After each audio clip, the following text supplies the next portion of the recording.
Hi, I'm Terry White with Design Your Life. Welcome to another episode in the garden at home.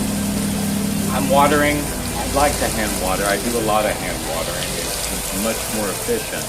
But I'll put this hose down so that we can sort of talk about what we're going to do today. I thought we'd go inside. I'd welcome you into my home and talk about one of the simplest things in the world that you can do to design your life and customize your life, and that is lighting fixtures. But no episode would be complete without a little showing off of the garden. So this is my Dogwood Garden. This is one of the original trees that was here when I bought the house.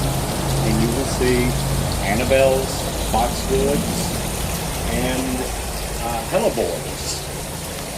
Another one of my favorites. I made these window boxes out of repurposed old store fixtures. There's a company here in town that buys up defunct businesses, retail stores, and you can get some interesting things quite cheap. I, of course, added copper because that's evidently what I do. Is I add copper to everything. But down here I have a pond. Of course, I would have a water feature. I like to call them ponds, not water features per se. But I flippantly said something about dig a hole and you have a pond on one of the other episodes. So I thought I'd give you just a little bit more detail on how I accomplished this pond. I dug a hole. I lined it with pavers, threw a liner in, filled it full of water, let all of the wrinkles, come to fruition, and then cut it off at the proper size, overlapping the pavers, and then I added these antique cobbles. The bowl is a birdbath in Costco several years ago, and I just drilled holes in it until I got the right amount of water that I wanted to kind of cascade over. But come on in. This is one of my favorite elements of the house, this wonderful moss on the pavers leading up to the front door. It really is one of my favorite, and it could be because it was one of my first attempts at actually propagating moss and getting it to grow where I want it to grow. It's a little shaggy right now, but come on in. I'll call your attention to the walnut wood that I've added to make the door a little bit more inviting, a little bit more impressive. But this is wood that I had milled from the dead walnut tree that I mentioned in the backyard. Well, y'all come on in. Okay, we're inside the house now, and you notice again the walnut, the repurposed dead walnut tree.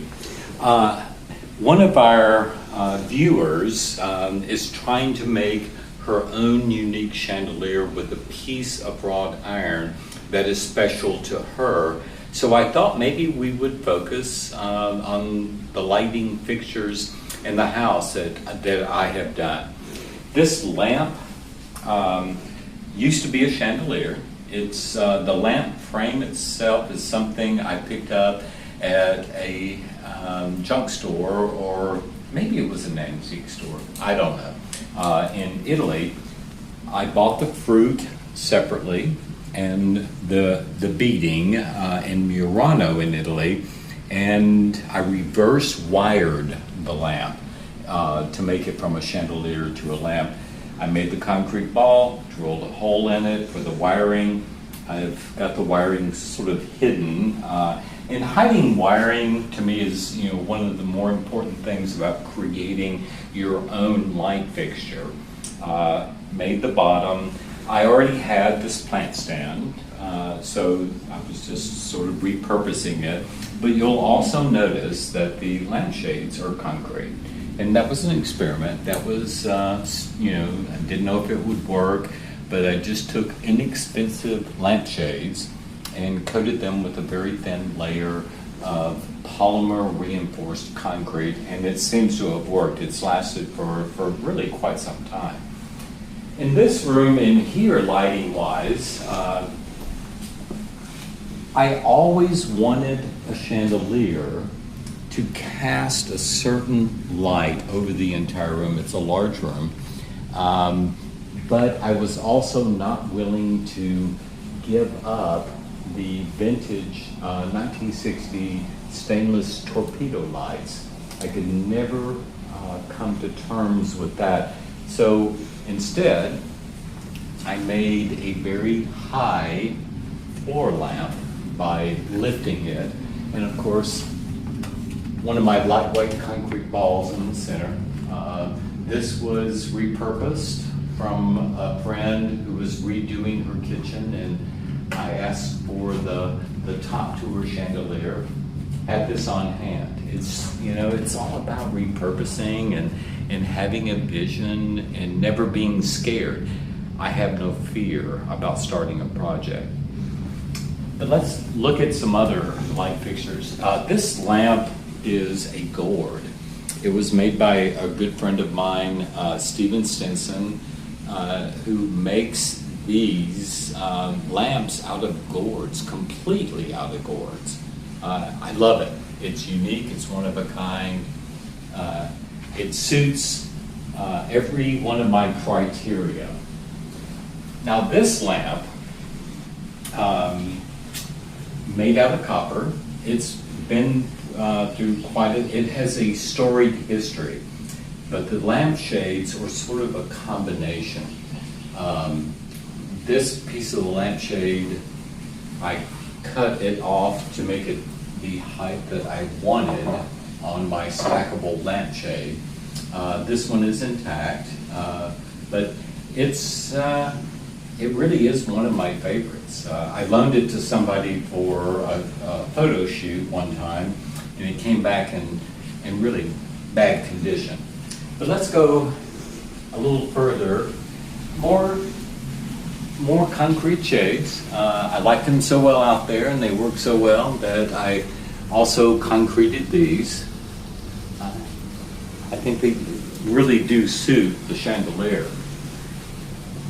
In this room, I've got a crystal chandelier, and I covered it in texture paint and then covered it in sort of a rust colored paint. But I have loved the way it turned out. It's not something that I would probably ever have in my home, a crystal chandelier. In my previous house, it actually hung out on the deck as a crystal chandelier, which was kind of funky. But when I moved in here, I had to find a place for it. So this is the guest room, and that's what you get. In this room, simple customization. Bought the chandelier, changed the shades out to a little bit more contemporary, and I made this ball. I call it fish scale ball because it's sort of my fish scale style of cutting the copper to cover the ball. But I think it works really nicely with my copper table that I made one time for Thanksgiving. We'll probably revisit or talk about it in the future. But let's go outside and look at a couple of lamps and things that I have done for the outdoor room.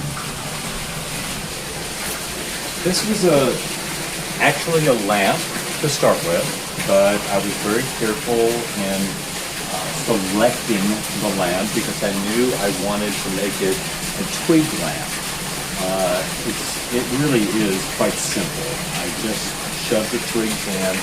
The only technical thing whatsoever is I did drill a large hole in a metal strap ball to go down over the light bulb, and that keeps the birch from touching the light bulb and possibly catching on fire, which really would not be a good thing.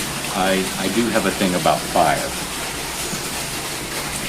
Come over here, we have wine bottles open. Obviously it's been a long day of filming, but I have two more of the lamps. And this used to be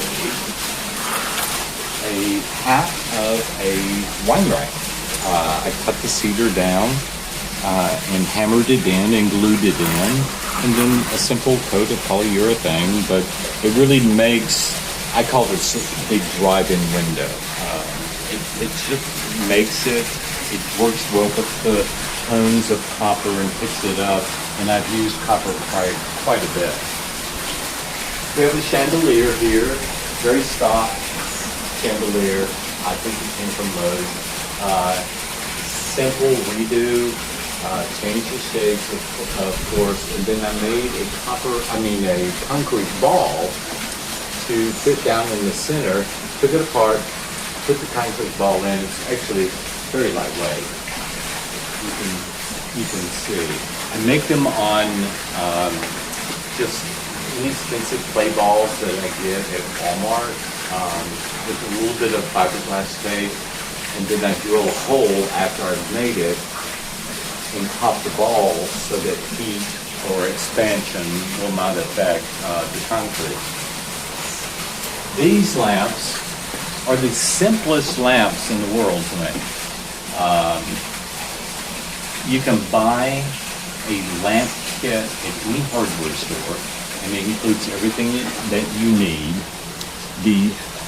All you have to do to make a lamp out of a bottle is a drill that is suitable for glass, and you can buy those at any hardware store.